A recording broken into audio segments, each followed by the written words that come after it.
Olá, amigos, que alegria estarmos juntos novamente, conversando sobre a doutrina espírita, essa doutrina tão educativa, essa doutrina tão consoladora. Espero que todos estejam muito bem. Vamos falar um pouquinho hoje a respeito do perispírito, o nosso corpo espiritual. Vamos tentar entender aqui nesse nosso tempo o que é o perispírito? Por que temos o perispírito? Para que ele serve? Quais são suas propriedades? Esse termo, perispírito, o estudo do perispírito, é um estudo que precisa de muito tempo, de muito estudo, de muita leitura, para que a gente possa compreender na sua totalidade, se é que temos a condição de compreender na sua totalidade. Mas, hoje nós vamos dar um início desse entendimento, que já vai nos ajudar muito nessa compreensão necessária, mesmo não nos aprofundando tanto, por conta do tempo, por conta também de não termos toda a condição de irmos muito mais além nesse tempo que nos é proposto para esse nosso diálogo, essa nossa conversa, esse nosso encontro aqui tão especial. Mas enfim, perispírito, nosso corpo espiritual. Vamos tentar entendê-lo um pouquinho. No livro dos Espíritos, questão de número 135, Kardec pergunta então aos espíritos da codificação sobre a alma e se existe algum envoltório, como que a alma se apresenta, no nosso corpo. Nós já sabemos que Kardec designou a palavra alma, a denominação alma, como sendo o espírito encarnado. É espírito, mas não desencarnado. Então, o espírito encarnado, para a doutrina espírita, fica sendo alma. Questão de nomenclatura que Kardec pensou ser de maior facilidade para o estudo, para o nosso entendimento. Então, alma é espírito encarnado. Aí na questão, então, 135, Kardec faz a seguinte pergunta. Há no homem alguma outra coisa além da alma e do corpo? Sabemos que o nosso espírito, quando alma encarnado, anima nosso corpo. Então, Kardec pergunta, existe algo além da alma e do corpo físico? Há o laço que liga a alma ao corpo. É a resposta dos espíritos. De que maneira, então, é esse laço? Continua Kardec perguntando. É semimaterial, é a resposta. Ou seja, de natureza intermediária entre o espírito e o corpo. É preciso que seja assim, para que os dois, espírito e corpo, possam comunicar-se um com o outro. Por meio desse laço é que o espírito atua sobre a matéria e reciprocamente, ou seja, é recíproco. Então, é através desse laço, que os espíritos chamam de laço fluídico, que é semimaterial, ou seja, de um material que nós não temos como conceber ainda de uma maneira tão eficiente, não é a nossa matéria, como nós vimos, é uma substância semimaterial. E essa substância semimaterial é um envoltório que une a alma ao corpo físico, propiciando assim uma comunicação entre os dois.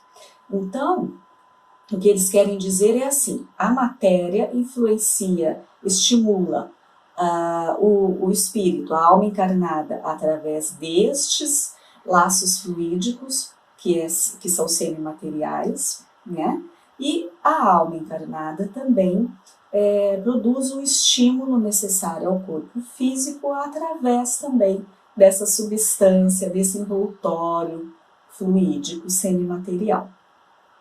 Então, seguindo aqui na questão 135, nós temos algumas observações que Kardec colocou a partir das respostas que ele recebeu dos espíritos. Então, ele escreve assim: o homem é, portanto, formado de 3 partes essenciais. Primeira parte, o corpo ou ser material. É isso que vemos, que tocamos, que observamos. É análogo, né, ao dos animais e animado pelo mesmo princípio vital.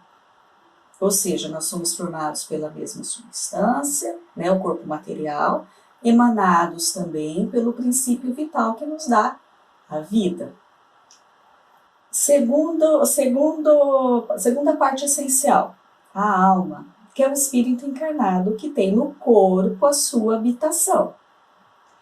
Terceira parte, o princípio intermediário entre um e outro, ou perispírito, substância semimaterial que serve de primeiro envoltório ao espírito e liga a alma ao corpo, tal num fruto, o germe, o perisperma e a casca. Então aqui Kardec faz uma analogia com o fruto, né? Que tem o germe, o perisperma e a casca. Somos nós também formados dessa maneira. Aqui é interessante observarmos que, quando ele diz que a alma é o espírito encarnado que tem sua habitação no corpo, sim, mas ele mesmo nos informa, e os espíritos nos informam, que a alma, ela não está presa, encerrada dentro do corpo.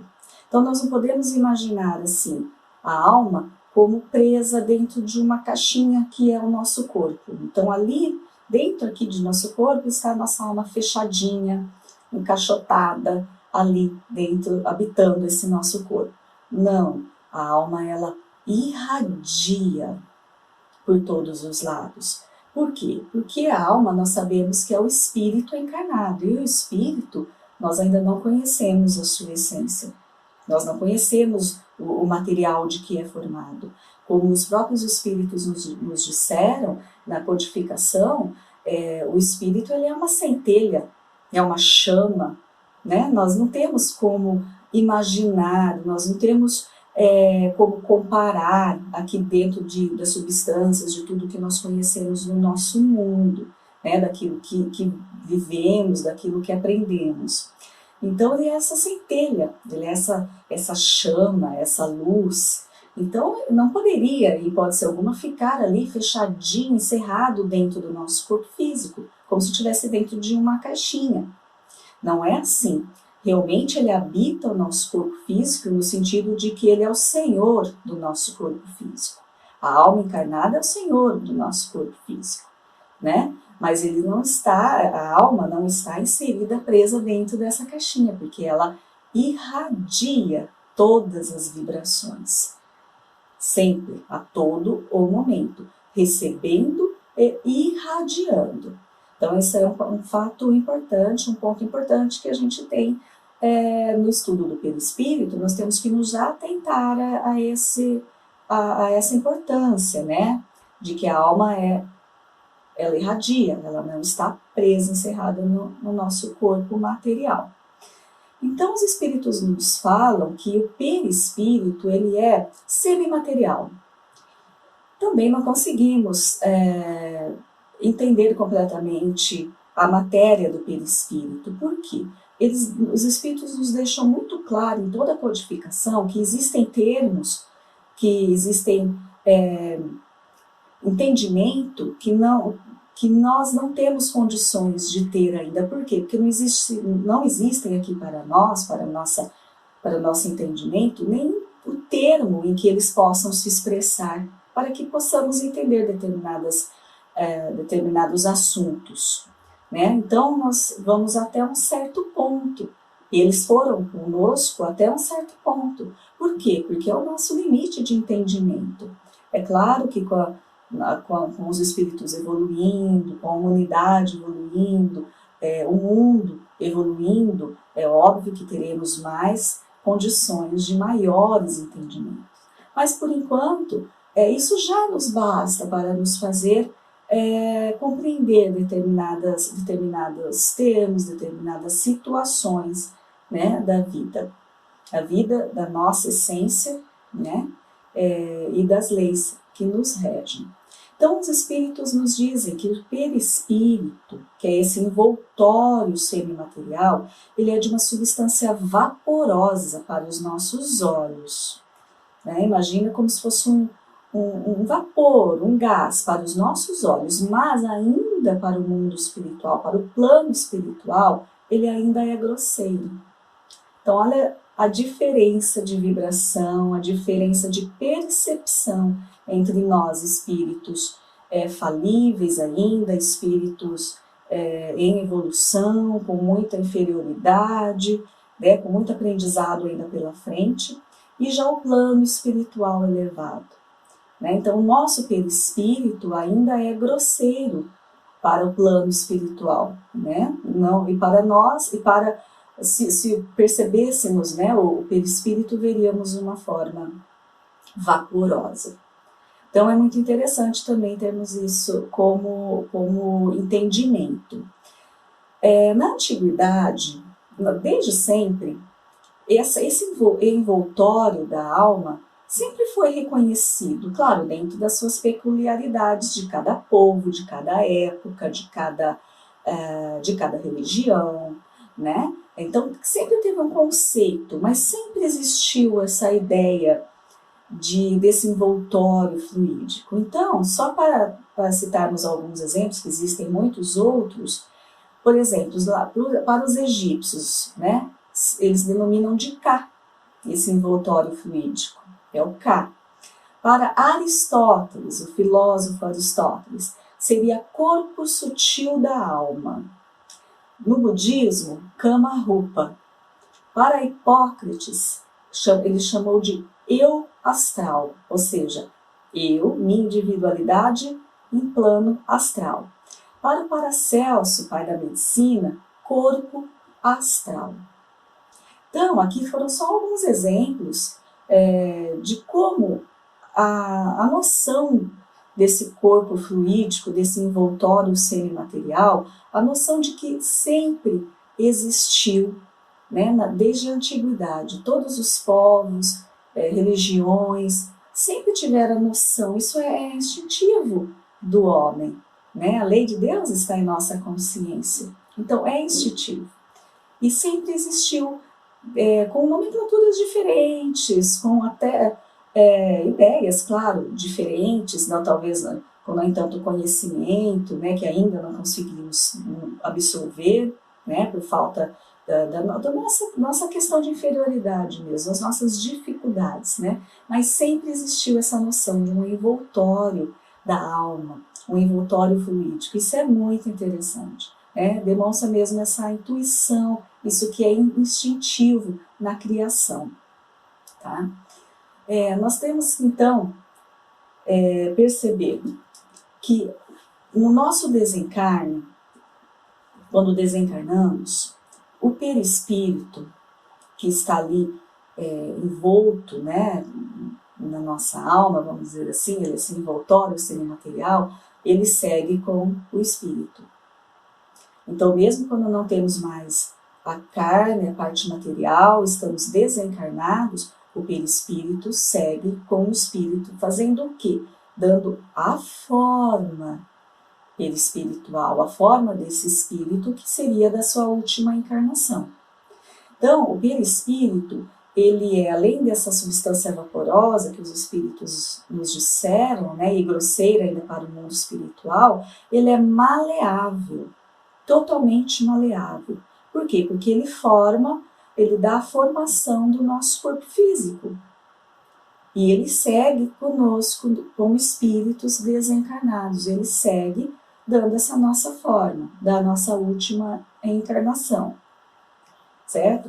Então, quando pensamos, por exemplo, em fenômenos mediúnicos, o fenômeno mediúnico, ele acontece, claro, sabemos que é mente a mente, né? Sempre é mental. Tudo na nossa vibração, fenômenos mediúnicos, todo contato, tudo é mente a mente. Mente do espírito encarnado, da alma, mente do espírito desencarnado. Mas também só é possível que aconteça através do perispírito. Olha que interessante. Então, esse perispírito é a forma de comunicação entre esses dois mundos. Então, quando estamos encarnados, a nossa alma, né, que é o nosso espírito encarnado, ela se comunica com o nosso corpo físico, dá o comando para o nosso corpo físico, aciona o nosso cérebro, né, nosso sistema nervoso, nossas células, nossos órgãos, através desse campo fluídico que é o perispírito. E o perispírito, então, estimula o corpo físico. Da mesma forma, o contrário. O corpo físico também consegue estimular o espírito através do perispírito.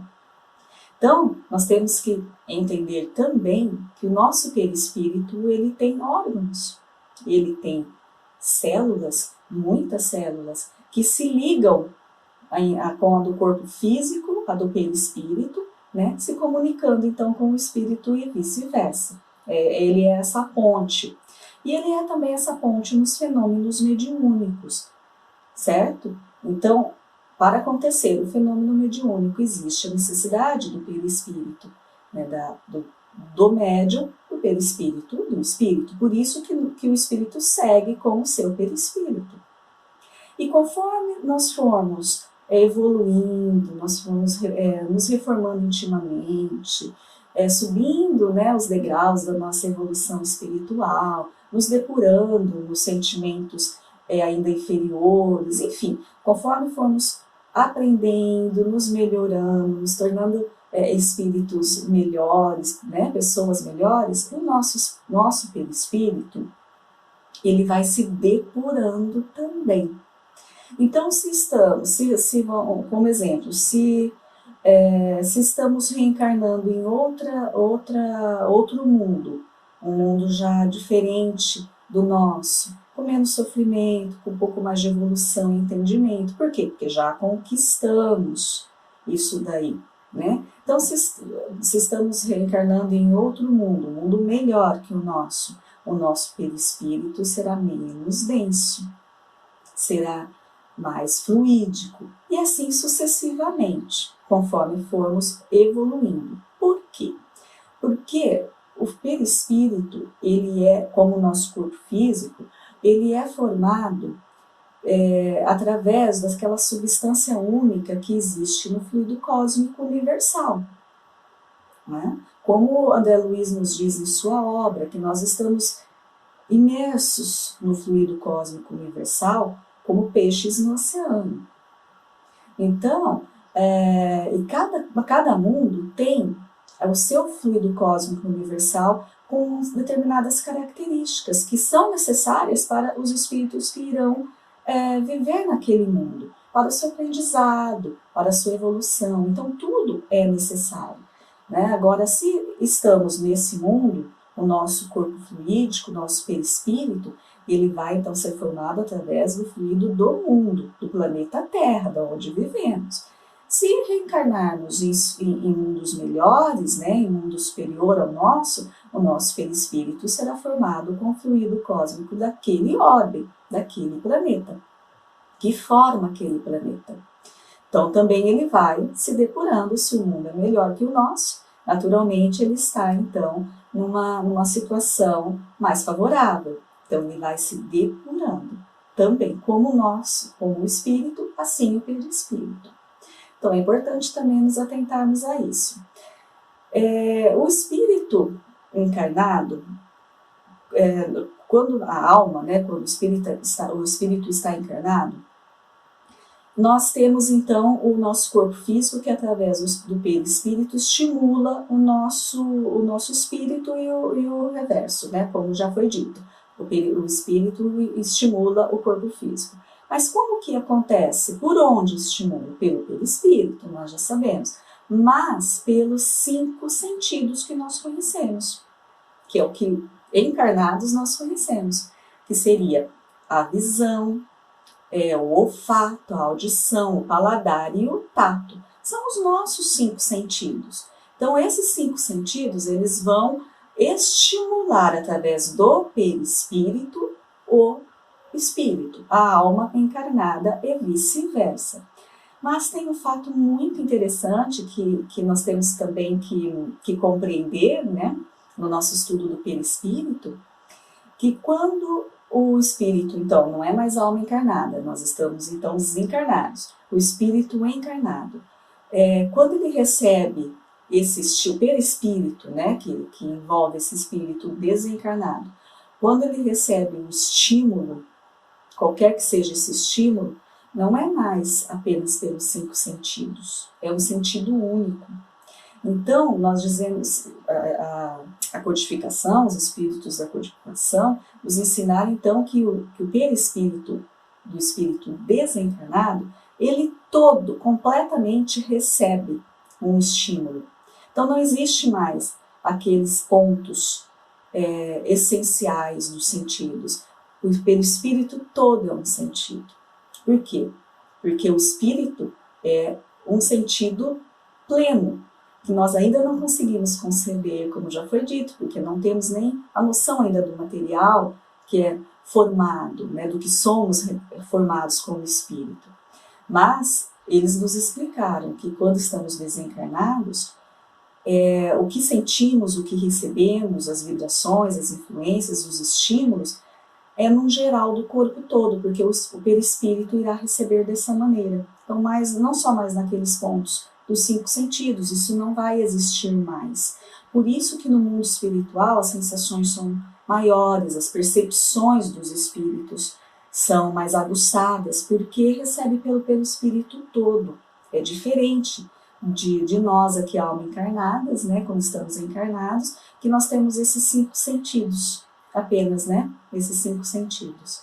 Tá? Então isso também é muito interessante em compreendermos a função desse perispírito, né? Ele é ponte de comunicação, ele modela o nosso corpo físico, ele nos proporciona essa comunicação como encarnados ou quando desencarnados, ainda de uma maneira até mais intensa. Então é muito, muito interessante, ele segue o nosso espírito, ele está conosco nos dando a forma até a nossa ascensão total espiritual, onde ele será muito diluído, né? Muito diluído. Então essas são todas as funções do perispírito, então essa é a importância de termos esse envoltório semimaterial. Então já falamos das diferenças do mundo, né? Conforme o mundo em que estamos habitando, nosso perispírito será formado com o fluido cósmico daquele mundo, né, que também forma aquele mundo. Então vamos seguindo a evolução, o espírito e o perispírito seguem juntos a evolução, vão se depurando naturalmente, vão se depurando juntamente. Tá?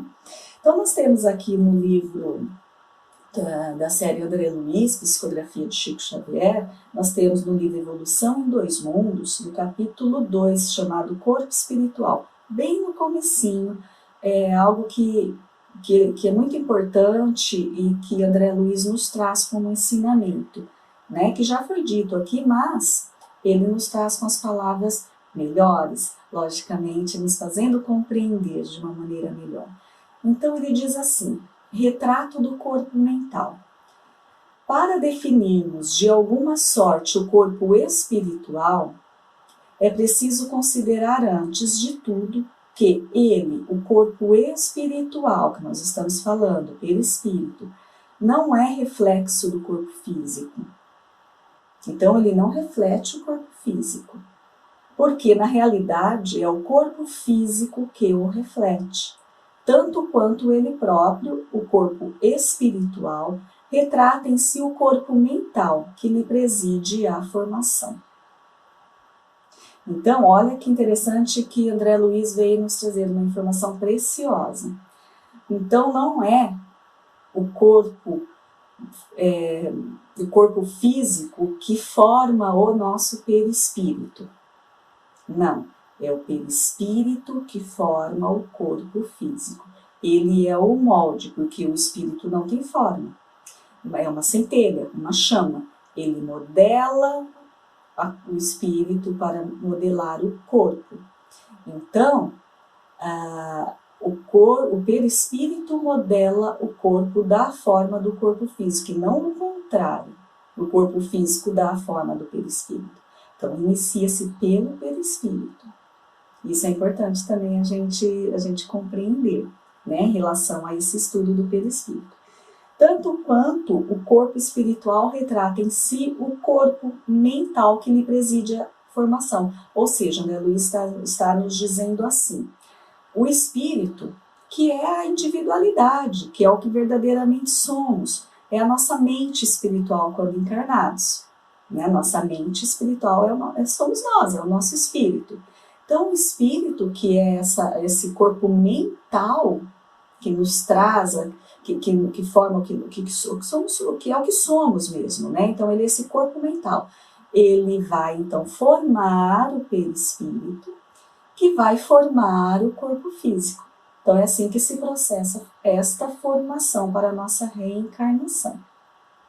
Importante informação de André Luiz para nós, não é o contrário. Aí nós temos que ter a noção também, o entendimento de como se processa essa influência, né, do corpo mental, que é o espírito, para a formação do nosso perispírito. Também André Luiz, na obra toda da série do mundo espiritual de André Luiz, é riquíssima em ensinamentos, e ele nos traz a visão do mundo espiritual muito detalhada. E ele nos traz, em suas obras, e algumas delas, a informação de que existem no plano espiritual os espíritos chamados espíritos construtores. É a função do espírito ali no plano espiritual. Então, sempre na nossa reencarnação, nada acontece por acaso. Nós não somos filhos de quem somos por acaso. Né? Nós não estamos na família em que estamos por acaso, na situação em que estamos por acaso quando reencarnamos. Tudo faz parte de um projeto e tudo está dentro, inserido, do contexto da lei divina que nos rege. Então, tudo tem um propósito, que, claro, é o melhor para nós, por mais que ainda não possamos entender e compreender em alguns momentos, mas é o melhor para nós. Então, dentro da vibração daquele espírito, dentro das conquistas morais daquele espírito e das necessidades de correção e de aprendizado do espírito, é que será formado pelo espírito. Isso já está sendo elaborado lá no plano espiritual por esses espíritos construtores. Então já é definido, já é elaborado detalhes importantes, é óbvio, da vida, da nossa reencarnação, do nosso retorno. Não a abrangência total, mas aquilo, ou algumas situações, ou algumas dificuldades, algumas características, talvez, que realmente são necessárias para o nosso aprendizado daquela vida. Então, através desse trabalho do próprio espírito reencarnante, dos espíritos construtores, né, dentro da misericórdia divina, da lei que nos rege, então é formado a estrutura para essa reencarnação. Olha a importância de uma vida, a importância de estarmos aqui. Quanto trabalho muitos irmãos tiveram para nos proporcionar, nos auxiliar nessa reencarnação, nesse retorno à matéria, porque é uma oportunidade ímpar. Cada reencarnação é uma oportunidade singular, que não deveríamos perder em hipótese alguma. Muitos irmãos envolvidos, né? Nós também envolvidos na nossa reencarnação, na estrutura dessa nossa reencarnação, a lei misericordiosa de Deus nos proporcionando toda essa oportunidade da melhor maneira possível, e nós não compreendemos e muitas vezes nós desperdiçamos quando não agravamos alguma situação. Então, esse perispírito ele é formado através da mente espiritual, dentro das leis de Deus, dentro das nossas necessidades, dentro de um trabalho em conjunto. Olha a importância de nos atentarmos quanto a isso. Então, dentro de todo esse estudo, de toda essa análise, de todo esse trabalho de nova reencarnação, de nova estadia no mundo material, das nossas oportunidades necessárias, dentro da nossa condição, cada espírito tem sua condição a oferecer. Então, dentro de tudo isso é formado um esquema, vamos dizer assim, um esquema de vida, né, da nossa vida. E aí a mente espiritual, então, trabalha na formação do perispírito. E o perispírito trabalha, modela o corpo físico, as células, os órgãos, as limitações, o corpo saudável ou não, enfim, tudo o que é realmente necessário para cada um de nós. Então, nada é por acaso, não simplesmente nascemos por nascer. Existe todo um propósito e um trabalho dentro de nossa reencarnação. Então, é importante darmos valor e compreendermos isso. Né, o porquê de estarmos aqui, para que estamos aqui, né, para trabalharmos essas nossas necessidades. Então, mais uma vez, na obra de André Luiz, no livro Missionários da Luz, então o professor ali, o mentor, né, de André Luiz neste livro, e especificamente neste capítulo, que é sobre a reencarnação de Sergismundo, é o capítulo. Então, eles estão trabalhando, o mentor vai explicar, vai mostrar para André Luiz como tudo isso funciona na prática, né?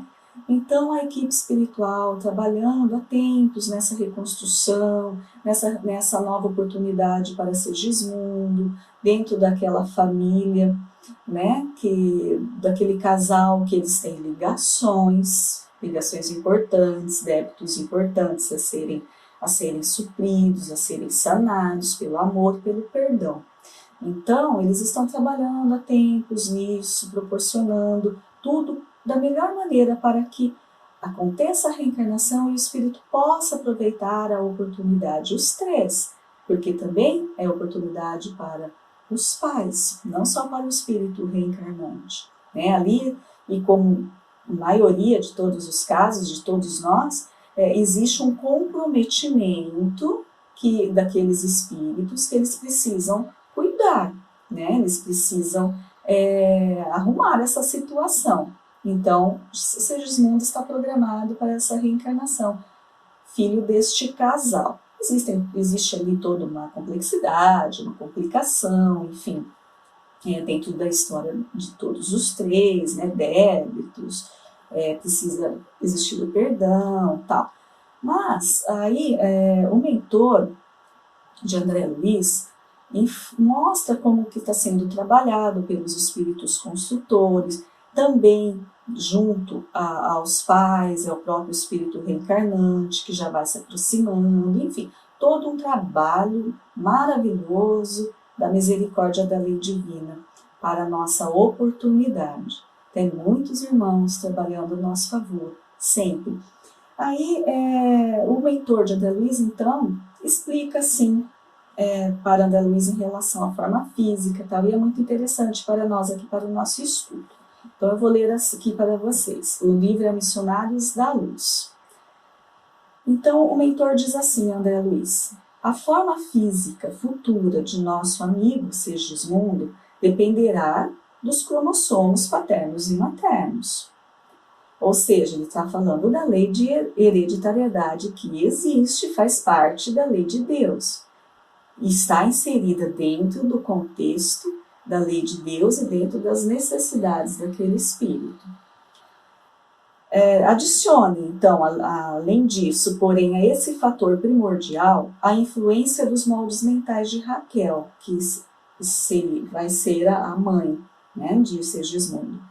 A atuação do próprio interessado, ou seja, do próprio reencarnante, e o concurso dos espíritos construtores que agirão como funcionários da natureza divina, invisíveis ao olhar terrestre, o auxílio afetuoso das entidades amigas que visitarão constantemente o reencarnante, nos meses de formação do novo corpo, e poderá fazer uma ideia do que vem a ser o templo físico, que ele possuirá por algum tempo como dádiva da superior autoridade de Deus, a fim de que se valha da bendita oportunidade de redenção do passado e iluminação para o futuro, no tempo e no espaço. Então, aqui o mentor de André Luiz diz que o templo físico é um templo divino. Quanto trabalho, quanta misericórdia divina para nós, quanta oportunidade abençoada, quantos irmãos trabalhando a nosso favor. Então ele diz sim que é um templo físico, ele nem fala corpo físico, ele fala templo físico, porque nós temos que ter a noção mesmo da superioridade do nosso corpo físico, né? Que às vezes tratamos de uma maneira tão inadequada, sem os cuidados, sem o carinho necessário, e ele é o nosso templo, o templo do Espírito, o templo para a renovação do nosso Espírito.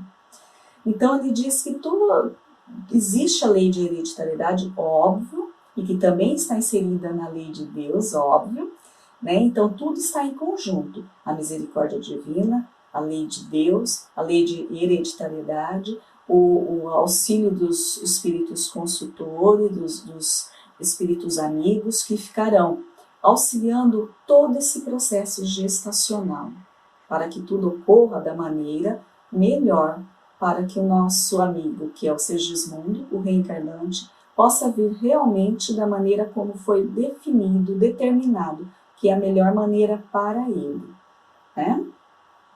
Alguns fisiologistas da crosta do nosso planeta concordam em asseverar que a vida humana é uma resultante de conflitos biológicos, esquecidos de que muitas vezes o conflito aparente das forças orgânicas não é senão a prática avançada da lei de cooperação espiritual. Ou seja, é óbvio que nós temos a biologia, a fisiologia trabalhando, é claro, faz parte da lei de Deus, todo esse processo. O nosso organismo, cada célula, cada trabalho, cada substância, tudo está ali inserido para nós, né, para a nossa formação. Mas não é só isso. Existe sim toda a lei de cooperação espiritual. Deus ajuda as criaturas através das criaturas, Jesus nos ensinou. Então, os próprios irmãos espirituais auxiliam naquele processo e ali invisíveis, né, como diz o mentor, aos olhos terrestres, mas estão ali, atentos para que tudo ocorra da melhor maneira possível. Aí entra a misericórdia de Deus, nos proporcionando o trabalho e o progresso da reencarnação. E ali esse perispírito formado com o espírito através da mente, do corpo mental, que é o espírito, formando o corpo físico para essa nova oportunidade. Então, meus amigos, o perispírito é tudo isso, e talvez até muito mais, que ainda não temos noção de compreender. Mas ele nos forma, né, o corpo material, ele carrega com ele as nossas vibrações das experiências, ele carrega com ele. Por isso que nós temos, então, esse perispírito que se molda totalmente flexível, é uma matéria que se molda às nossas necessidades de cada reencarnação. É ponte para a nossa comunicação com o plano espiritual, né? É ponte para a comunicação do nosso próprio espírito com o nosso corpo físico. Então, essa é uma das propriedades do perispírito tão importantes, e é ele que nos envolve, é ele que segue conosco toda a nossa experiência de espírito imortal. Ele segue conosco e se depurando conosco e nos influenciando ali através dos estímulos que passam por eles. Então, meus amigos, isso era o que nós tínhamos para falar sobre o perispírito.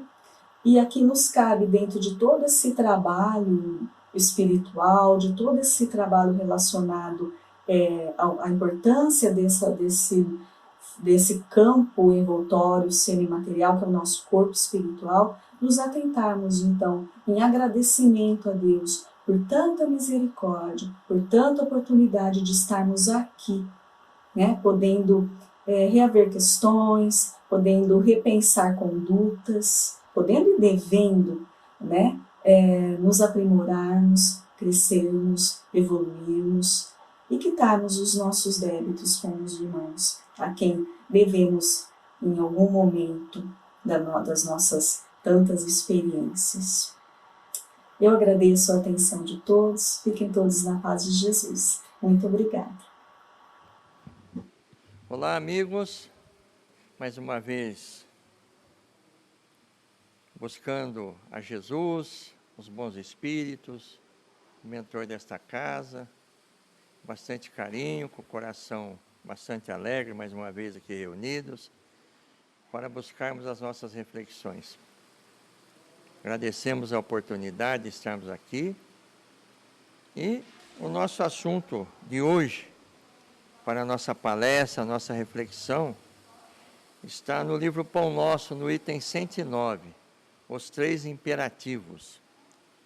Os 3 imperativos se apresentam da seguinte maneira. É onde Emmanuel coloca como ponto principal, como prioridade na vida do cristão, esses 3 pontos que nós vamos refletir. Esse item 109 está em Lucas, no capítulo 11, item 9, onde diz assim: E eu vos digo a vós, pedi, dar-se-vos-á, buscai e achareis, batei e abrir-vos-á. Está em Lucas 11, 9. E Emmanuel, de uma forma tão maravilhosa, né, com todo o seu discernimento, com toda a sua luz, coloca esses 3 pontos como imperativos, quer dizer, pontos principais, pontos básicos, para que possamos desenvolver o nosso aprimoramento espiritual. Esse item 11.9 no Evangelho segundo o Espiritismo, ele consta basicamente em 2 pontos. No Evangelho segundo o Espiritismo, no capítulo 25, onde diz assim: buscai e achareis, né? E aqui Kardec coloca como buscai e achareis, ajuda-te que o céu te ajudará, né? É o princípio da lei do trabalho e, por conseguinte, a lei do progresso. Porque o progresso é o fruto do trabalho, desde que este se põe em ação as forças da inteligência. O trabalho é bem direcionado, um trabalho bem com sabedoria, ele traz o progresso. Esse é um dos pontos em que consta esse item, esse versículo, né? O outro ponto do Evangelho segundo o Espiritismo, onde Kardec explora esse versículo de Lucas, é o 27. Pedi e obtereis, onde Kardec, ele na verdade, ele expõe a respeito da prece, a qualidade da prece, a eficácia da prece, e em assuntos variados a respeito da prece. Qualidade da prece: não orar como os hipócritas, e, na verdade, a oração feita do íntimo da alma, ela atinge o seu objetivo. Esses são os pontos em que Kardec coloca. E nós vamos trabalhar com o livro Pão Nosso no item 109. Por que eu quis abrir esse leque para nós nos situarmos dentro do assunto? E o Emmanuel, no item 109 do Pão Nosso, ele coloca como 3 imperativos: pedi, buscai e batei. Esses 3 imperativos da recomendação de Jesus não foram enunciados sem um sentido especial. Quer dizer, se Jesus coloca esses 3 pontos, pedir, buscar e bater, é porque Jesus coloca ou desperta-nos para a importância desses 3 itens. Por quê? Emmanuel diz assim: no emaranhado de lutas e débitos da experiência terrestre, é imprescindível que o homem aprenda a pedir caminhos de libertação da antiga cadeia de convenções sufocantes. Quer dizer, quando fala pedir, é saber o que pedir, não é? Porque muitas das vezes nós nos prendemos em pedir coisas cotidianas, né? Ou pedir socorro, qualquer eventualidade estamos pedindo socorro, gritando, né? E na verdade o que nós precisamos ter como ponto, ter como norteio na nossa vida o pedir sim, o desprendimento das coisas materiais, o desprendimento das coisas que nos sufocam, que sufocam a nossa alma, impedindo-nos de ter uma alma liberta, ter uma alma mais leve, ter na verdade, a suavidade de vida, né? Em que possamos viver espiritualmente libertos dessa carga. Uma carga de sentimentos, uma carga de paixões, uma carga de desejos, uma carga de orgulho, uma carga, na verdade, de buscas incessantes pelo material, pela inquietação, pela insatisfação, né? Nunca estamos satisfeitos com nada, temos isso, queremos aquilo, enfim. Então, tudo isso é que Emmanuel coloca uma cadeia de convenções sufocantes, que sufoca a nossa alma.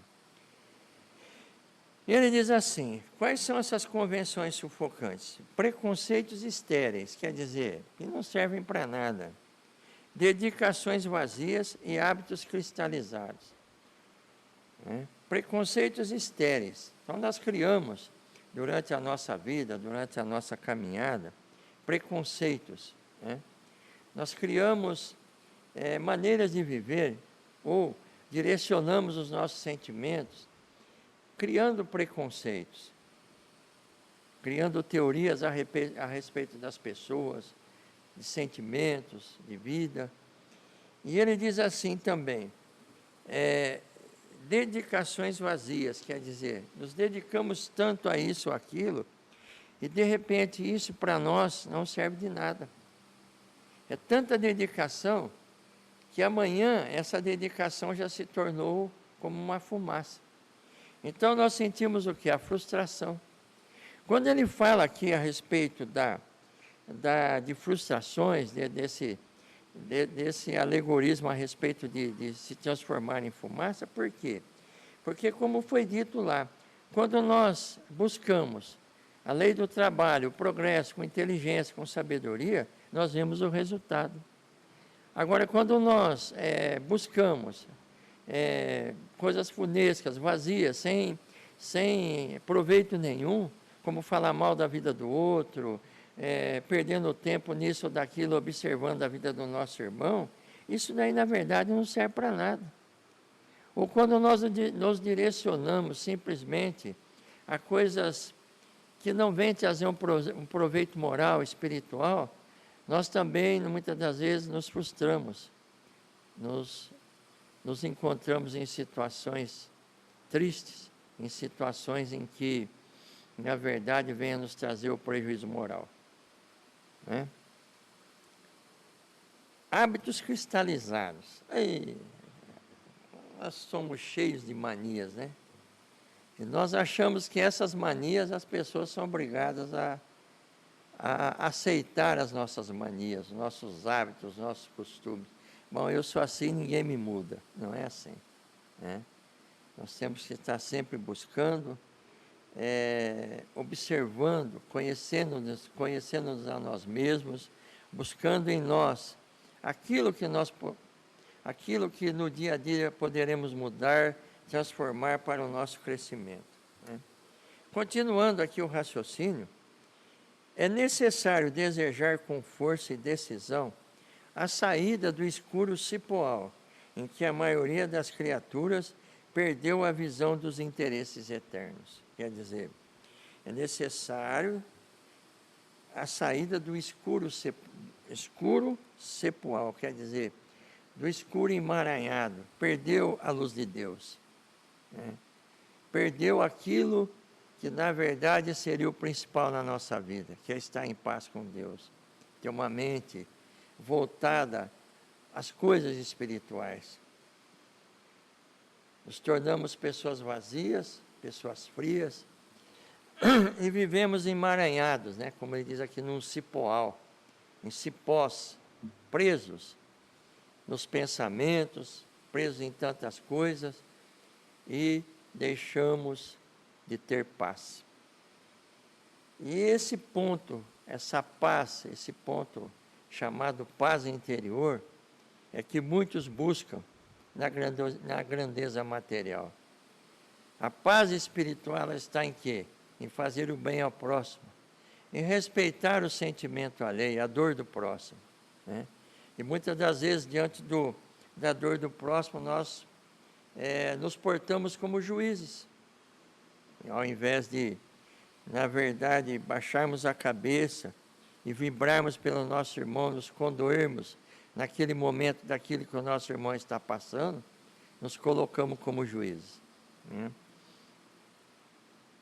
Onde as criaturas, a maioria das criaturas perdeu a visão dos interesses eternos, quer dizer, perde a luz de Deus. Perde aquilo que é o necessário para, na verdade, se ter o crescimento dentro desse processo encarnatório. Quando fala em crescimento, não é o sucesso material, muito bom, perfeito, mas falamos em que nós estamos trabalhando, vivendo, ganhando experiências na encarnação para o nosso crescimento moral e espiritual, para o nosso desenvolvimento, para estarmos mais próximos, né, daquele objetivo final de estarmos evoluindo espiritualmente. Emmanuel diz mais, logo após, é imprescindível buscar, quer dizer, o primeiro ponto que nós estudamos é o pedir, saber pedir com sabedoria, pedir aquilo que vem nos trazer o progresso, aquilo que vem nos desembaraçar das coisas materiais, dos sentimentos que tanto nos afligem. Às vezes corremos de um lado, corremos de um outro, atrás de médicos, atrás de curas, passes, tanta coisa. E existe uma coisa tão simples dentro de nós, que é a aceitação de nós mesmos. É avaliarmos em que ponto nós poderemos mudar, em que ponto nós precisamos modificar a forma em que nós estamos convivendo com o nosso círculo social, família, colegas de trabalho, enfim. Essa mudança, às vezes, é tão simples, é uma maneira de se portar, de falar, que vem nos trazer essa libertação. O terceiro item é o aspecto buscar, em que Emmanuel começa a trabalhar. A procura constitui-se de esforço seletivo. O campo jaz repleto de solicitações inferiores, algumas delas recamadas de sugestões brilhantes. É indispensável localizar a ação digna e santificadora. Muitos perseguem miragens perigosas, à maneira das mariposas que se aproximam pela claridade de um incêndio. Chegam de longe, acercam-se das chamas e consomem a bênção do corpo. Quando ele fala esse buscar, né, como a mariposa que pela claridade do fogo ela chega tão perto que acaba se queimando, são os nossos sentimentos, né? Sentimentos negativos esses que são como chamas que nos consomem. E esses sentimentos, essas paixões, essas mágoas, esses ódios que vêm, na verdade, nos atormentando, são como chamas que vão destruindo o nosso corpo físico. É uma autodestruição. Eu preciso entender como cristão, como filho de Deus, no processo de aprendizado, que tudo o que eu fizer para o meu irmão, primeiro vai refletir em mim. Todo o sentimento negativo que eu venha lançar ao meu irmão, de ódio, de rancor, enfim, isso aí vai me trazer uma carga negativa muito grande, em que vai mexer com todo o meu metabolismo corpóreo, né? Toda a parte física fica afetada. Aí eu deixo de dormir, eu deixo de comer, eu deixo de amar quem precisa ser amado, eu deixo de abraçar os meus entes queridos, enfim, isso vai me, na verdade, dilacerando aquilo que seria como lá no começo, no pedir, aquilo que seria a visão dos interesses eternos. Não é? Então, é o segundo imperativo. Né? Paixões terrenas. Né? Essas são as chamas que nos destroem. Né? A busca incessante por prazeres, a busca incessante para, na verdade, preencher o vazio que está dentro de nós de uma forma passageira, como disse lá, hoje está aqui, amanhã não é mais nada. Então corre aqui, corre ali, corre lá, sempre buscando alegrias passageiras, né? E isso, na verdade, não nos traz, não preenche o vazio da nossa alma. O terceiro imperativo é o bater. Vamos lá? O imperativo é aprender a buscar o bem legítimo, quer dizer, as coisas do alto. Estabelecido o roteiro edificante e chegado o momento de bater a porta da edificação. Sem o martelo do esforço metódico e sem o buril da boa vontade, é muito difícil transformar os recursos da vida carnal em obras luminosas, de arte divina, com vistas à felicidade espiritual e ao amor eterno. Quer dizer, martelo, né? E o buril. Sem essas ferramentas, o martelo do esforço metódico. O que ele quer dizer aqui? Do esforço incessante. Então hoje eu tenho uma opinião que eu vou mudar, eu vou me transformar, eu vou modificar atitudes na minha vida, enfim. Mas o primeiro senão eu já me revolto, já volto atrás, isso para mim não. Mas ele está dizendo o quê? O martelo do esforço metódico e o buril da boa vontade. Né? Quer dizer, persistir. O esforço da boa vontade, ter boa vontade na mudança.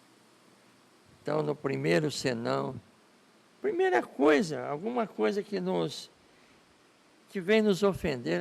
Aquele lá me ofendeu, aquela pessoa lá do centro não me olhou de uma forma legal, alguém falou isso de mim, já abandona todo o plano de mudança. Não é assim, irmãos. Nós precisamos nos esforçar. Quando ele fala em metódico, quer dizer, é tomar aquilo como um remédio. Se eu tenho uma determinada enfermidade, olha, esse comprimido é de 8 em 8 horas. E essas 8 horas caem de madrugada, por certo, por eu estar sentindo dores, eu vou levantar de madrugada e vou tomar o meu remédio. Não é? Por que eu não posso me esforçar para mudar as minhas atitudes, os meus sentimentos, a minha forma de viver? Por quê? Se isso vem me trazer um crescimento, se isso vem me trazer paz, não é? O que nós precisamos é focar a nossa vida, né? Ter foco. E muitas das vezes nós vivemos, como diz uma parte do versículo, né? Como a onda do mar que vai e vem. E não é assim, né? É logicamente que toda mudança na nossa vida requer esforço, requer abnegação, requer humildade, requer resignação. Porque quando nós planejamos mudança, transformação, dá a impressão que tudo se volta contra nós. Mas não é. É que nós começamos a remar contra a correnteza. Num planeta de prova e expiação, o que impera ainda é a maldade. Mas quando eu começo a querer transformar o mal que existe em mim em bem, eu já começo a remar contra a correnteza. Aí começam as dificuldades. Aí que entra o buril da boa vontade, né? E é muito difícil transformar os recursos da vida carnal, em obras luminosas da arte divina, com vistas à felicidade espiritual e ao amor eterno. É muito difícil, né?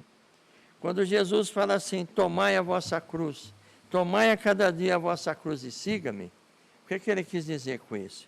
É a nossa carne. É a nossa carnalidade, é a nossa matéria. Essa é a principal cruz. Ah, fulano, meu marido é minha cruz, você quer é minha cruz? Não. A nossa cruz é a nossa carne, é a nossa matéria. Os nossos sentimentos ainda voltados à terra, voltados a sentimentos humanos, né?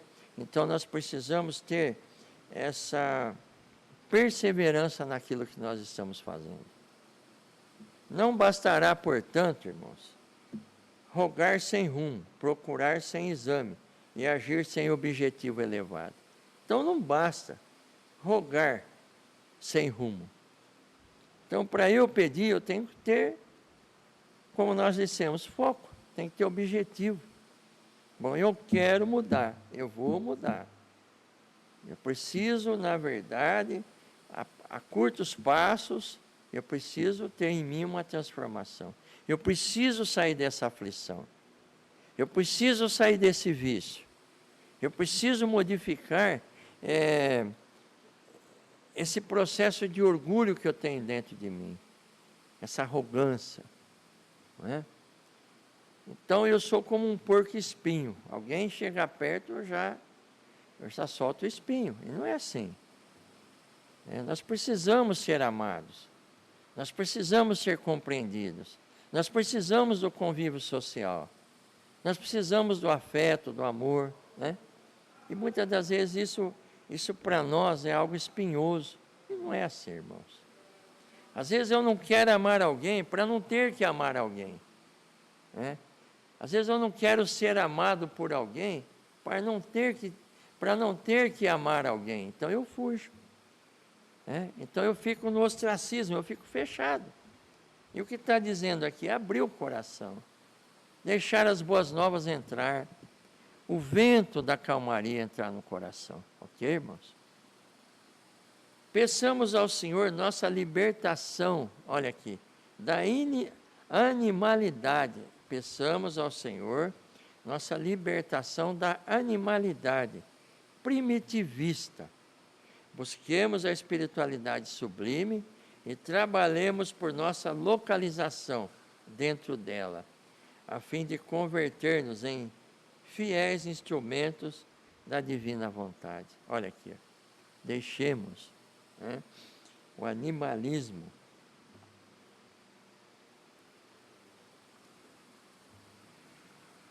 animalidade primitiva, busquemos a espiritualidade sublime.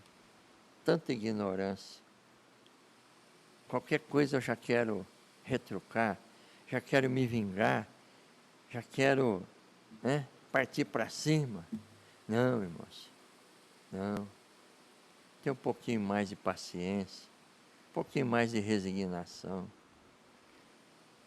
para que possamos, engolindo alguns sapos, vamos dizer assim, possamos achar o ponto de equilíbrio, nesse processo de crescimento, nesse cipoal, nessa animalidade. Qualquer coisa já quero brigar. Não é assim, irmãos. Não é assim. Qualquer coisa já quero me revoltar. Não.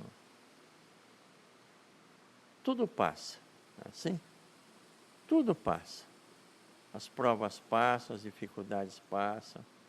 E nós precisamos sempre buscar a espiritualidade sublime, o crescimento espiritual. Pedi, buscai, batei. Essa trilogia de Jesus reveste-se de especial significação para os aprendizes do Evangelho em todos os tempos. Ok, irmãos? Pedi, buscai, batei. Essa trilogia de Jesus, os três imperativos, reveste-se de especial significação para os aprendizes do Evangelho, que somos nós, em todos os tempos.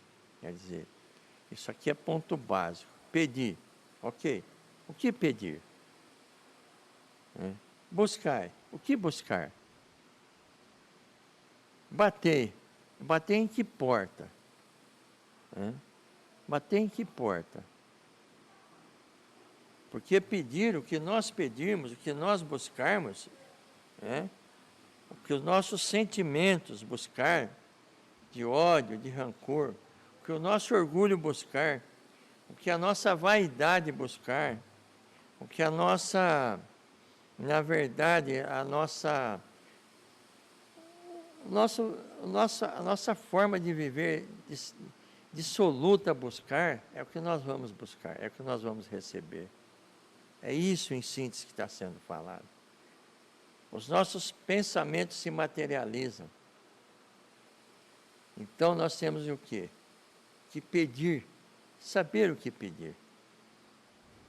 Buscar, saber o que buscar. E bater na porta correta. E essa porta, ela é tão importante na nossa vida. Só que quando eu preciso de alguma coisa do meu vizinho, ou eu preciso dar um recado, alguma coisa, eu insisto. Eu vou ligar o celular, a pessoa não atende. Ligo uma, ligo duas, ligo três, dou um tempinho, ligo de novo. Por quê? E eu preciso resolver um problema. Eu preciso falar com alguém. Eu preciso tratar de um assunto importante. E por que não perseverar na oração? Por que não bater nessa porta gloriosa da misericórdia de Deus? Porque às vezes eu me condiciono a orar, eu me preparo para orar e de repente parece que eu não consigo atingir uma elevação espiritual necessária para eu emitir uma oração. Uma frieza. Insiste. Porque nesse processo de eu buscar, de eu bater, de eu pedir, nessa porta gloriosa, algumas coisas irão passar em minha mente. Uma ofensa que eu fiz a um amigo, alguma coisa que eu fiz de errado. Então, nesse momento, eu vou refletir. Por quê? Porque a minha alma, nesse momento da oração, a minha alma, o meu espírito está sendo elevado. Para eu atingir um campo vibracional, para eu poder orar, e essa minha oração atingir o plano espiritual. Então, nesse momento, algumas coisas começam a aparecer no meu sentimento, na minha consciência, em que eu devo refletir e reconhecer o meu erro. Reconhecer, arrepender e modificar. Aí sim, são os caminhos que eu tenho aqui. Então, irmãos, os 3 imperativos: pedir, bater, pedir, buscar, orar, traçar rumos novos na vida. Às vezes eu vivo com uma carga tão grande de remédios, está tão fácil de modificar isso aí. É eu modificar os meus rumos, somos nós modificarmos nossos rumos, os nossos pensamentos e a forma de vivermos também. Irmãos, vamos agradecer a Deus por mais essa oportunidade.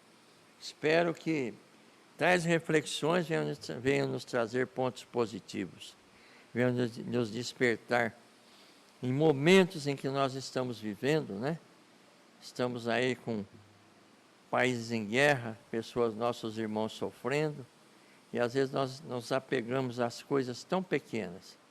Então vamos ter um pouquinho mais de tolerância, de paciência, dentro do nosso lar, dentro do nosso trabalho e na nossa vida. E assim vamos agradecer a Deus. Senhor Jesus, agradecemos por mais essa oportunidade em que o Senhor tem nos dado, Senhor, de buscarmos as reflexões, os aprendizados. Agradecemos pelas palestras e por tudo que o Senhor tem nos proporcionado. Embora, Senhor, sendo uma oração de agradecimento, mas queremos vibrar, Senhor, por aqueles países em guerra, Senhor. Aquele povo sofrido, em que a Tua misericórdia possa os alcançar. Senhor Jesus, governador desse planeta, olhar, Senhor, olhar. As mentes dos homens estão nas Tuas mãos, os sentimentos, e o Senhor tudo pode.